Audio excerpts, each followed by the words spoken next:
think there were racists who promoted those laws. I think those laws were basically wiped out in the 60s. I think those racists were basically voted out of office in the 60s. And now what you've seen is the impact of other unintended policies that have created tremendous problems in the black community, but all of which can be solved, all of it.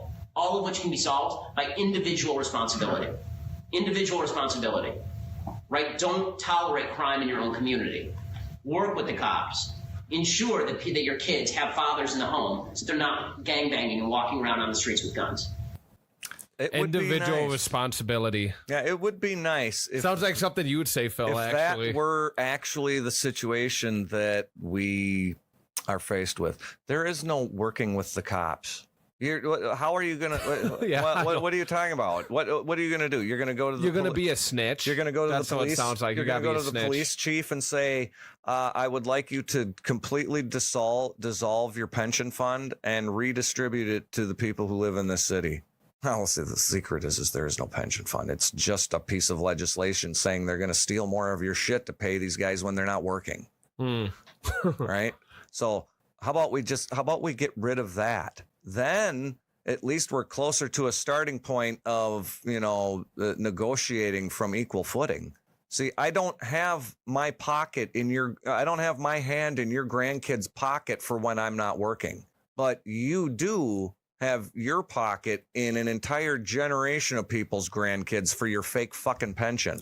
And it's obvious to anybody with a pair of eyeballs that, function even halfway decently, that as a group, you spend an inordinate amount of your time sitting behind desks in buildings or in running cars on the side of the road giving out tickets. You do not serve the function that you were established to serve. You're some do. You're some I think kind of a majority don't. No, they don't. They do not serve at all the function that they were established to serve, because the establishment of the public form of police was illegitimate on day one. Because police, it was started by mobs, right? Like the Italian mob was the one who essentially started the police with the government. Italians and Irish were the ethnic groups that glommed on to the newly opened positions of city police, because you had, because then they can get their own people in there and pretty much get away with whatever the fuck they want. You had interests operating that were trying to keep order and keep the peace. They all spawned out of political relationships. So once the politics got involved, formed its own answer, it just became part of the problem. And you see it everywhere. Now what do we have? We've got public forfeiture laws. What if there was a third-party business that created a police system? You know what I mean? Well, that's what we should have. That's what we should have. I mean, go out to a town with 300 people in it. How many police do they need? They don't need any. You don't. If you have a group of people that small, all you have to do is make sure that most of them are armed, and that entire community is fine. Unless you actually have a military force roll over their town.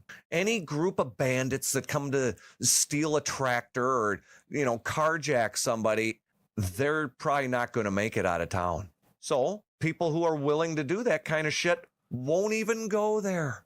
Where do they go? To the city. Where do they go? They go to the big cities where all the fucking corrupt cops and lawyers and bullshit artists create carve-outs for them and then give them kickbacks. So you basically have a bounty system from the politicians and the police to agitate and hurt the general population enough that they feel like they still want you there, but not enough to actually stop anything. Right. So what do you end up with? You end up with George Floyd riots, 400 businesses burned down, tens of thousands, if not hundreds of thousands of people losing wages, work hours, owners just losing their businesses, insurance companies, the smaller insurance managers probably just going completely defunct after what happened. Because there's no way that you can insure for politically motivated riot insanity. Oh,